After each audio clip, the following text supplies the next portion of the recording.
अस्सलाम वालेकुम जूनियर, उम्मीद है आप सब खैरियत से होंगे बेटा और अपनी मामा को तंग नहीं कर रहे होंगे। ठीक है बेटा, कल हमने नात के अल्फाज मायने किए थे और उसके जुमले किए थे। ठीक है, मुझे उम्मीद है कि आपने अपना काम याद भी किया होगा और लिखा भी होगा। बेटा मैंने आपको पहले भी बताया है कि रोज़ का काम आप रोज़ याद भी किया करें और उसको लिख के उसकी दोहराई भी किया करें।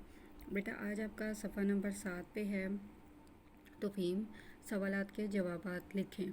उसमें पहला आपका सवाल है नात किसे कहते हैं।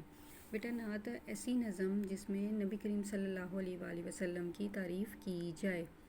दूसरा है आपका अल्लाह के आखिरी नबी कौन हैं, तो इसका जवाब है हज़रत मोहम्मद सल्लल्लाहु अलैहि वसल्लम।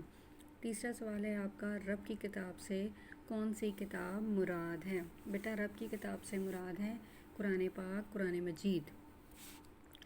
अगला सवाल है दुरुस्त अल्फाज लगाकर मिसरे मुकम्मल करें।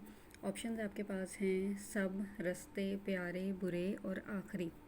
पहला है हमें अपनी जान से हैं डैश नबी, प्यारे नबी। बेटा जब आपको ऑप्शंस दिए जाते हैं तो आपने उस ऑप्शन को सर्कल भी करना होता है और उसके बाद उसको उस खाली जगह में लिखना भी होता है। वो दोनों काम किया करें। मैं आपको बार बार ये बात बोलती हूँ कि आप ये दोनों काम किया करें। उसके बाद है वो अल्लाह के डैश हैं रसूल, आखिरी। तीसरा है डैश रस्ते से बचाया हमें, बुरे। चौथा है अमल के लिए जो डैश की किताब, सब की किताब। आखिरी है मोहम्मद सल्लल्लाहु अलैहि वसल्लम के डैश पे सबको चला, रस्ते पे सबको चला। बेटा ये सवाल जवाब और ख़ाली जगह आपने अच्छी तरह याद करनी है और इसकी कॉपी पे दोहराई करनी है। अपना ख्याल रखें। अल्लाह हाफ़िज़।